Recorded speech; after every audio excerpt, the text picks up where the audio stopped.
Hi everybody, Russ from My Hammers 11. Hope you're safe and well. If you're new channel, please consider subscribing and hitting the bell notifications. You're made aware of any time we put new content on.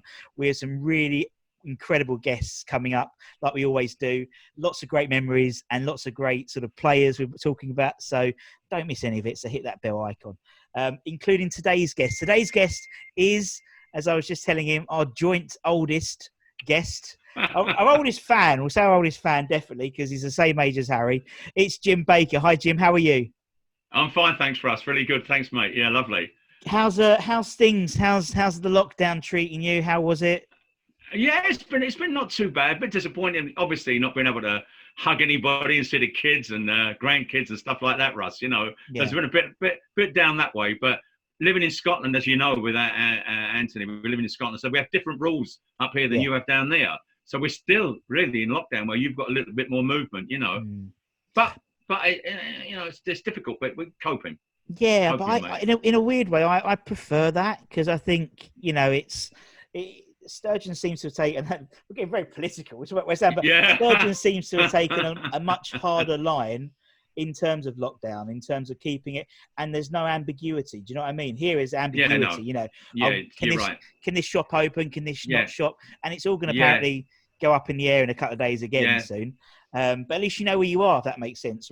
She's very structured. You know, give her credit, she's been very good that way. You know, politically, I don't know whether you support her or not, but when she does speak, it is clear. You come away from it knowing exactly where you stand.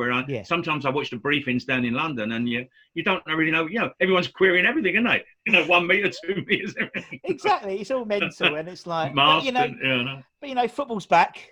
To what degree we're all happy about having it back, but it's back. It's back. It's back. It's back. We've got something to moan about. We've got something new to moan about rather than lockdown. You know what I mean? So I know. Same old West Ham. 100 days. 100 days have gone and nothing's changed. No, I know. I was watching it the other night, and what got me was, the volley that Wolves got, that volley that boy put in was just fantastic. It just reminded me of Di Canio's volley, you know. Yeah. But it really was good, you know. But not for us. No. You know, we're still down there fighting, and we're still down there, still fighting. We've got something to scrap for, and it's strange, but I mean, not only West Ham, but obviously technology's still shit. Yeah, VAR still shit. I know. Arsenal is still crap. David Luiz is still a nutter, and it's like nothing's changed. It's weird. It's like we've been in stasis for the last 100 days, but we'll see. And knowing West Ham like we all do, we'll turn over Spurs. Yeah. Oh, we've got to. We have to do that. If we do that, we'll be excited at that when we're just doing that. And that's the thing with these things. And that's the thing. It's all about momentum, isn't it? And it's not necessarily about the best players and the most skillful players. It just seems to be more about just like team spirit. I mean, you know, when I watched Wolves turn up on Saturday, obviously I was there, and they looked like they were turning up for a Premier League match. Do you know what I mean? Yeah, they came in They came as one. They all had this, and it was little silly things, but they all had the same face masks, all brand Adidas. Yeah. They looked like they came for business. Do you know what I mean? I think that's the way you've got to approach it. But they have been like that. To be fair, with him as a manager, I mean, they've been like that all season, though, Russ, haven't they? You know, he got a lot of good loanees in there, and they've produced good football. Yeah, Jimenez and players like that, just really good. Yeah. I'm just a little bit disappointed, that we weren't able to get something out of the game. You know. Yeah, but I think needed it, but. You're right, but I think we're always going to struggle against Wolves, doesn't matter where they were, just because they're a good team. You know, I think if we had we had a I don't know, a Bournemouth or an Everton or someone like that, I would have fancied us. Yeah. But, although I said on all these podcasts I was on, we're going to win 2-0. There was a caveat. Technically, a team won 2-0, but it was the wrong one. Yeah. Anyway, I know. So pre obviously lockdown and stuff. Obviously, you've been supporting West Ham for a long time, and obviously a long time. You were, and I've Anton's already told me that you've seen all the FA Cup victories live and the Cup Winners' Cup. Absolutely. Yeah, I did everything. Yeah, I was lucky enough. You know, at that time though, Russ, we had to go to all the away games and qualify to get the tickets for the games. That was difficult, but I went to all of them, me and my mates, and so I managed to get qualification to get every ticket that I could, and I was lucky enough to be at every game. I was privileged for that, really. Yeah, it was brilliant. I mean, there's not many people who could have that on their list. You know what I mean? In terms I know. Seeing that. I mean, I haven't seen any. I was lucky. You know, I know. I feel sorry for yourself, and Anthony. I know. I feel sorry for him as well. You know, both when you haven't seen anything like that. You know. Yeah. I feel as if we had the golden years there. Really. Yeah. I mean, even so, you know, obviously when you started, you know, when was your first game, Jim? My very first game, believe it or not, was a friendly game against AC Milan. My uncle took me over that. That was 19. I've made a note of it when that was. Yeah, it was in 1954. Russ. Wow. I was a kid then. I know. And the West Ham had taken on a couple of friendlies, and AC Milan came to town, and my uncle got me in, and we were in at the Chicken Run. And lifted over the barrier and stuff like that, as you always did down there at that time. We lost in that match 6-0 to about like 3 or 4 Italian internationals. But that was my very first game. Loved it as a kid and got right into it from then on in, you know. And after that, and my first game, I'll just tell you briefly one game that you might like for the podcast was I've got the actual program here. It was against Luton Town in 1955 away. Wow. And what happened there was I was kidding. My mum was brilliant. She would take me everywhere. My dad was at sea. So at the time, West Ham used to have a train that they used to run from East Ham Station, and you get this train to go into the different games. So I kidded my mum that this was the train we were going to get, but that we're going to Upton Park. But it wasn't. He was going to Luton. She was that easy, that good to work with me, mum, you know. Brilliant. So we went to the station, get on a train, and she said, where are we going? I said, we're going to Luton. I don't know if you can see. This is the that's it there. Wow. And so we get up there, and honestly, Russ, I can't tell you, it was brilliant. The stewards at Luton, I was only young. Stewards at Luton got me right down to the front of the game as well, and that was my first away game. And you had just a couple of players in that team. You had noticeable West Ham players. Malcolm Allison at centre half, John Dick, a Scottish boy, played inside left. Frank O'Farrell, Cork, Southern Ireland captain, West Ham captain, who lived round the corner to me in East Ham. And it was incredible, you know. So I knew him quite well. And then players like two other players there, Andy Malcolm, who was a wonderful player, and Harry Hooper, who I loved. He was an outside right, and he was just brilliant, Russ. Amazing. So that was my game going away then. And the program, the price of the program was 3 pennies, threepence. Threepence for the price of the program. How it's all changed. Yeah, I know. That's brilliant. I know. Yeah. And what I love about the older players is their names just sound like Harry Cooper. You know, they just sound like good names. You know, it's like good names of footballers. People you can remember. No, it's brilliant. And obviously, you know, from then on, I mean, that's doing my maths quickly. That's ironically 66 years since your first game. Oh, something happened in 66. I know. So what was it like? Obviously, you know, because everyone's, you know, we had people on obviously 1980s and maybe this. But what was it like? Obviously, going up, you know, because those 3 FA Cup wins and the Cup Winners' Cup, that sort of golden era must have been incredible to be a West Ham fan. Oh, it was. I mean, I think I used to say to Anthony, it was the whole of the community. I mean, when I went to school, primary school, secondary school, we were all West Ham fans, obviously. And so the whole of the town, the whole of the area was just full of flags. And, you know, and when we travelled up to 64, I had an old Comet Cob van. And on the side of the van, we were going out, putting all the pictures of it all around the van. And then we all drove up in like a convoy up to the game. You know, it was brilliant. But the atmosphere, local, was just fantastic, electric. Yeah. As it was after the game, you know, when we came back and we had the first win that was. 65, going up for the Cup Winners final. There was what must have been nearly because we got the bulk of the tickets. About 70,000 of us went up for that, Russ. Wow. It was a massive amount of people, and I met a lot of my mates. I got on the train at East Ham. A lot of my mates got on at Upton Park, and we picked them up from there on in, and we all travelled up there. That was an experience and a half. That was again, you know, brilliant. Oh, yeah. You know. It's amazing. I mean, it's amazing looking back at that, the Kira. Obviously, me Yeah. and Anthony, we were lucky enough to see us lift the Intertoto Cup in 1999 I know that. against Yeah. Metz, which is a Yeah. place in my heart that time. Yeah. Of course it. Yeah. I know. and obviously we had the heartbreak of 2006 as well, and having to Yeah, of course. trek up to Cardiff 3 years in a row, and Yeah, I know. yeah, no, but it's as you. But for the modern day fan, it's we have the history, and that's what's great about this whole channel, because like listening to you talk about that from a fan's perspective is lovely. Yeah. Yeah. Now, obviously, with 66 years of Yeah. of glory, of misery, a bit of both, mainly more misery than glory. Yeah. You've obviously seen hundreds and hundreds of players come through the door. And so for you, Arsenal, your Hammers 11 is probably the biggest spread of players we've ever had. Yeah. And so I'm very much looking forward to this. As I said, now usually I say the only caveat is you have to have been alive to see them play, and you've been alive to see them all play, basically. Jim. Yeah, I have. Yeah.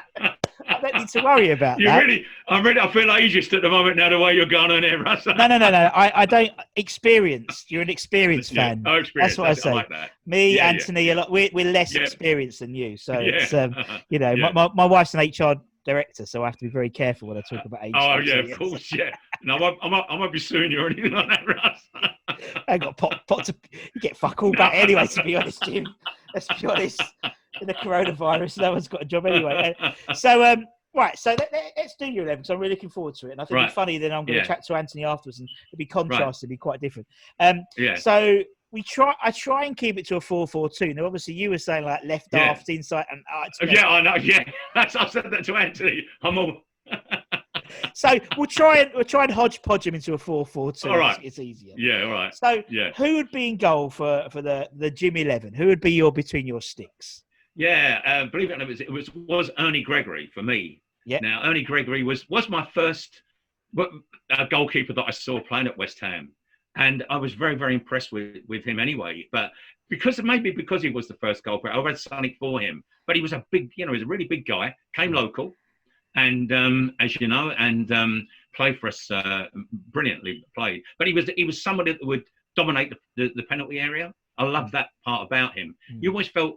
If the ball was going in that area, Ernie would get that ball. Do you know what I mean? He'd come out and he'd have a little bit of a dig at the centre forwards and stuff like that. He wasn't shy of getting stuck in, So I loved him as a goalkeeper. It was brilliant, But again, I think swayed because of my first goalkeeper. It was a tight one because I love Phil Parkes. Yeah. I love Phil Parkes, but Ernie has to be my number one, Russ. Yeah, he's my goalkeeper. And I think unsurprisingly, Jim, that's the first time Ernie's come up. So is it really? Is it really? Yeah. So I think that's the 126th player or something like that we've had. So there we go. And that's why I want to talk to the more experienced generation, because there's players that I haven't got. I mean, to be honest, I haven't. No. I feel quite not naive to it, but obviously talking to more experienced fans, players like John Childs, I never really knew about. So actually, and particularly now, even more poignant with everything that's going on in the world, like finding more out about him and Clive Best and people like that, it's brilliant. Clive Best, I love Clive Best, But okay, we'll put Ernie in. Ernie Gregory. Ernie's in. Ernie's in between the sticks. Ernie's in. Let's go left back. Then, do you remember we got left back? Left back. Well, left back, I've got Julian Dicks. Yep.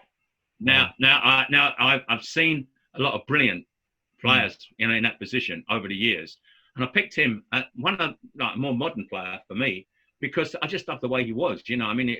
Apart from his the fact that he could shoot, score penalties for us, I loved his aggression. Sometimes perhaps over the top aggression, but it was great for us to have someone like that in the team. And I thought he was a motivator, wasn't he, Russ? Really, drive on, and so I picked him as my left back. Yeah, that's a good show. So I think it was difficult because there was a few there that come up, but he was my one. He was my one for that. Yeah. No, I agree. For sure. And that's what's really funny, because obviously we listen to. I've been very, very fortunate enough to obviously interview a lot of players who have played with. Of course, you have. I know. And And it's brilliant, the stories about him, because you got an assumption that he is that type of person who would just saunter out on the pitch with a can of Coke and a Mars bar. And he did do that. And that's what's brilliant. That's why I love him. Absolutely brilliant. Sure. And as you said, I know he was. Absolute wand of a left foot as well, and it's travesty he never played for England, to be honest. I know. I think perhaps he was a little bit too, maybe a little bit too hard to be picked at that time. I think Russ, maybe, but you know more than anyone. Yeah, until obviously after sort of the Brooking era and stuff, it did seem to be there was always for a West Ham player that'd have to be even more exceptional than a Liverpool or Man United player to get in the team. Sure. You know what I mean, very rarely. Very rarely. Right, okay, put Julian. He's going to left back. Who's going to go right back? In there. Who's going right back, Jim? John Bond. John Bond. Yeah, how about that? Has he come up much, Russ? Nope. No, he hasn't. Nope. No, do you know what? John Bond again. It was because he was one of my first players to see, but I liked him. Very tall, big guy, and but he was called. I don't know if the viewers might not know, but he was Muffin the Mule. At the time, there was a children's program on called Muffin the Mule, and he was called Muffin the Mule because he had this loping way of getting the ball out of the box. Yeah. So he'd do this like scissor kick thing, that's what he would do to clear the ball from the penalty area right down, forward to the forwards. He was, but he was good. He was dependable, really dependable, and to me, he again a lot of players in contention there, but he was my player for right back. I just watched him for so many years, I suppose. That's the thing. He was good. He was dependable. Yeah, brilliant. Nice one. Well, put John Bond in. John Bond. Yeah, so you're saying in total contrast to. And total contrast, perhaps, to the likes of on the other side, where you got Julian Dix would have been there, But whereas Bond was one for no messing around. No. We're going to get that ball out the penalty box. Ain't no fancy stuff or anything. No hard stuff. Loop the ball right up to the forwards and let them get on with it on the midfielders, and that's it. And you sort of want that. He was good. Nowadays it's all about nowadays the fullbacks aren't necessarily defenders, really, are they? Now it's like they're auxiliary wingers, aren't they? And they sort of have to. They are, and I think very much so. But we had that period. I mean, as you said, so while you talk about John Bond, he seemed to be the old school sort of fullback, which would be a defender first rather than a attacker, and that's obviously a change. He never game. went forward, Russ. No, he didn't. No, he didn't go forward, but he was in that box and got that ball away, And that was the important thing, and then we could do a couple of them for Tuesday. Yeah, I know. Yeah, all right. I'll put John Bond in. Right, okay. No, good. Centre backs. Okay, right. First one, now, probably Javier Margas. My first one in here is my first guy going in here. Without again, difficult for me. Was Ken Brown. Ken Brown. Now, it was a choice between Ken Brown and Malcolm Allison. I'd seen Malcolm Allison play, loved him, loved the way he played. And then eventually, I also loved the way he coached. Like later on, he was a brilliant coach. But he played the way he coached. Yeah. He actually lived that out. And so I loved him. But his career was short, as when he got that TV thing and everything. But Ken Brown, he was a majestic centre back. Up for the ball. Never flinched going forward. Brilliant defender in the back, but he complemented who he was playing with at the time. He was a stylish centre back. Just stylish. He could take the ball and play it as well as getting up and nodding one in the back of the net. It was great. Really liked him. Yeah, as a centre half. Yeah, brilliant. Yeah. Ken Brown, nice. Who's Ken Brown going to partner in the centre back positions? Well, this is where I go back to me left half and me right half now, right? So on the right of Ken, I have Billy Bonds. Yeah. Because again, I just love Billy Bonds. I don't know, there was something about Billy Bonds that motivated the team every time we went on the pitch. Yeah. And it doesn't matter what the quality of the pitch was. It could be muddy, which it was all the time when I watched them. But he was just a fantastic player. Yeah. And I think when he would drive out from the back, the whole team was kind of sit up and think, we better start bloody moving here a bit, look what he's doing. So we'll do the same. So I had him sitting next to Ken Brown because of his aggressive way, his hard play, but fair play. Yeah. Loved him as a player. Loved him. He had everything. He had what you said about when Wolves turned up. When he turned up for West Ham, he turned up. And if that didn't motivate the rest of the team, no one could. Yeah, I thought he was fantastic. Yeah. No, exactly. He must have appeared a lot. He must have appeared nearly in all of them. Well, again, it's a generational thing as well, isn't it? It's like generation. I mean, I never saw Billy Bonds play. I saw him manage, but I never saw him play. Right. Really, and so for some people, they go, they might have started supporting West Ham maybe late 80s, early 90s. Yeah. They might have seen the tail end. So maybe someone like Scott Parker to them is Scott Parker, and it's all sort of It's all, oh no, I know, I know. That's what I mean. That's what's really cool about it. I didn't really have much of a contention for that one. It was an easy one for me to put in, on the team sheet. I think because I'd seen him and because I knew how he played and the way he motivated people, to me, that was brilliant to have that in the team, Yeah, brilliant. That's good shout. Right, go on, Jim. I'll let you just carry on. Go on. Who's next? Left, Bobby Moore. I have to say Bobby Moore. Yeah. And when I mentioned Ken Brown, Ken Brown and Bobby Moore together were just majestic footballers. Really, that's what I love. And I felt that Bobby Moore's way of playing, which, as we all know, I don't really have to talk about much about him, but his stylish play reflected the play with. Ken Brown tended to want to play more the way Bobby Moore played. Really? And between the two of them, I thought they were just brilliant. But Bobby Moore, I can't not. I saw him as a young boy playing. I saw him all the way down the line. He lived in Barking. He only lived perhaps a stone's throw from where I lived. He played for Barking Boys. I was unlucky enough. I went for a trial once, and as a kid, and I didn't get in the team. But the West Ham team at the time, it was, but I couldn't get in it. But I went for a trial. Put it that way. I was selected to go for it, but the team, Bobby Moore was playing in for Barking Boys at the time, and I was thinking, God, if I'd ever made that team, there could have been a chance of playing against him, which would have been fantastic. That was years ago.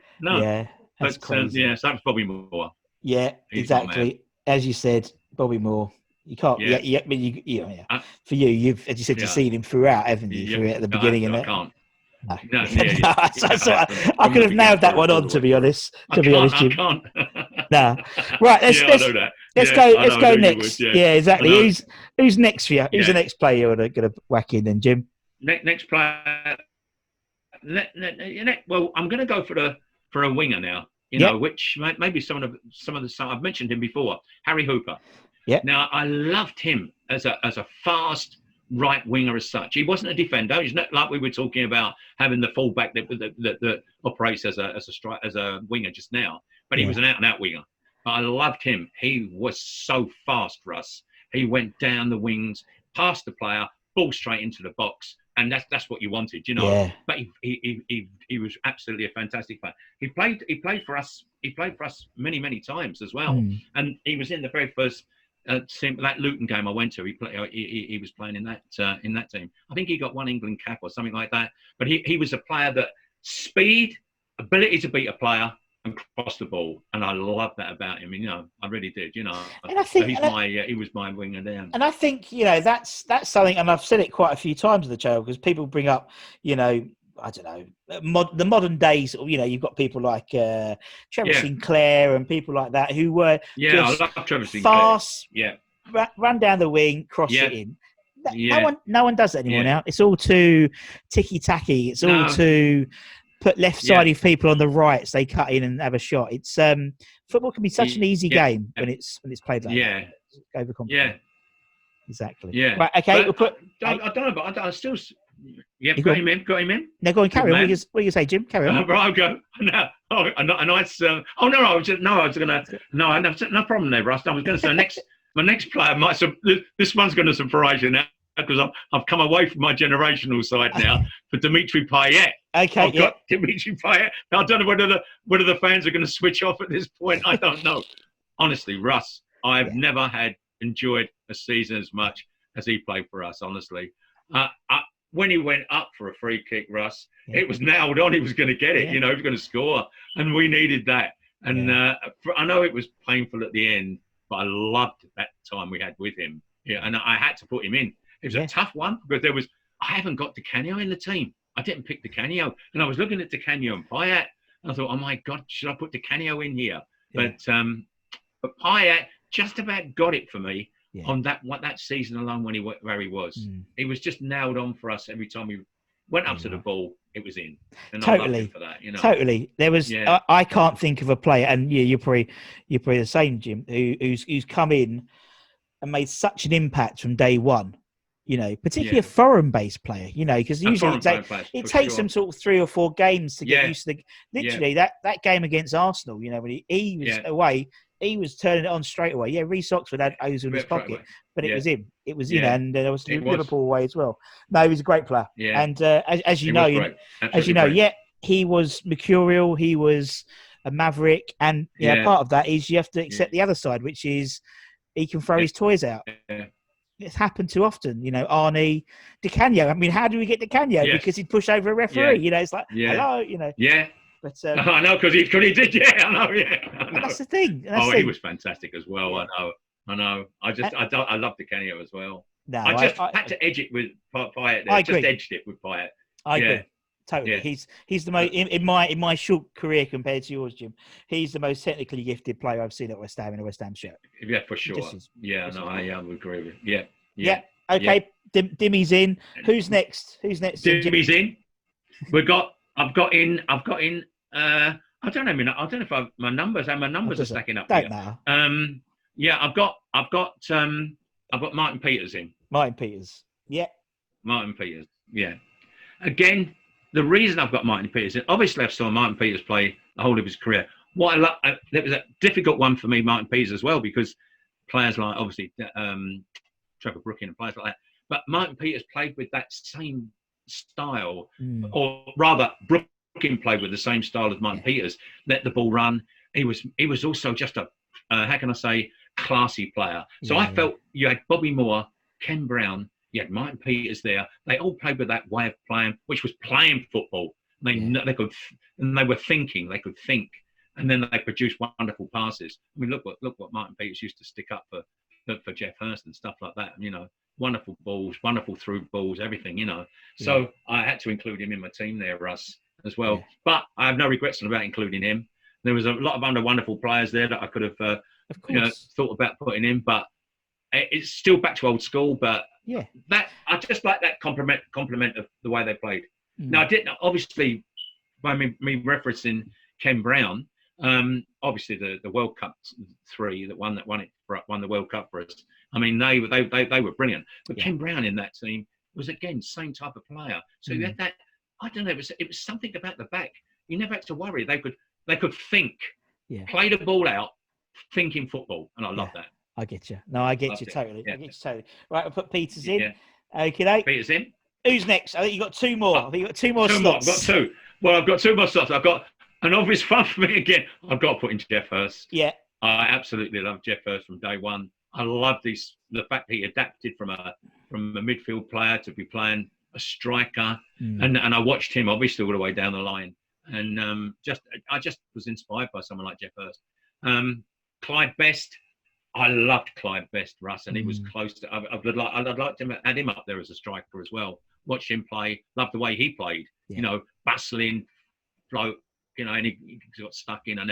But Hurst just had something about him. Scored the goals, whether it be with the head, whether it be with the feet, both feet. And if you think, if you remember, when he was on Sky Sports, he was talking about how his dad used to just stick him out in the backyard, which I used to do, stick out in the backyard and just kick both feet against the wall. Yeah, both feet, as much with the left as much with the right. And I thought that was brilliant. And when he could score with either foot. Totally. And that's why I love Jeff Hurst. Yeah, so he's my main man in there. Okay. And then the final piece of this puzzle. The final one. Yep. Who we got? It's going to be go on. Who's he going to be? I'll give you one. Johnny Byrne. Johnny Byrne. Budgie Byrne. Johnny Byrne. Budgie Byrne. Oh, nice. And the reason for that is, do you know what? I was talking to Anthony about this. He was small, and he would have complemented the likes of Hurst quite easily. He was a bit, he was able to. He was brilliant for us. I mean, what his statistics was. I mean, he was like. He played about 150, 155 games, scored 79 goals for us. Wow. And also played for England. And but he was small and he was complementary to the big guys. So he was thereabouts. He could weave his way in. Yeah. No problems at all. But he could score. Him with Hurst. So, you know, we were talking about like Chico with up front with the big guy, our striker. Haller, yeah. Haller, yeah. Like where you that complimenting having the small guy with the big guy. You know, Burn was like that, except and he could score. Chico could score the goal. So could Burn. He scored some great goals, and I watched him, you know, over many years. So that's brilliant. That's my team. Russ. That's brilliant, man. Honestly, it's a team it's a team which no one would have picked, you know, because no one's had the experience of you as a West Ham fan. So that's absolutely brilliant. Okay, Russ. Jim, man, that's brilliant. Thank you so much. I really appreciate it. It's so lovely talking to you. Yeah, and thanks for having me on, Russ. It's been pleasure. Great to come on. No, it's really nice of you to have me on. Thank you so much. I hope not many of the viewers turn off with a couple of my choices. Oh, don't be silly. No, I mean, I think, and to be honest, it gives me like homework, because then I go in and I'll see a player like, I don't know, like Burn, and I don't really know much about him, so I'll then go and Wikipedia him, and so it sort of broadens my knowledge. So it's brilliant. Good. It's been a pleasure. Thank you very much, brilliant. and obviously, thanks very much, Russ. And I'll just sign off. Thank you to everyone for watching. Obviously, share, like, subscribe. And until next time, for me and Jim, take care, everybody. Stay safe and see you all soon. Cheers, guys. Right. See ya. Cheers, Russ.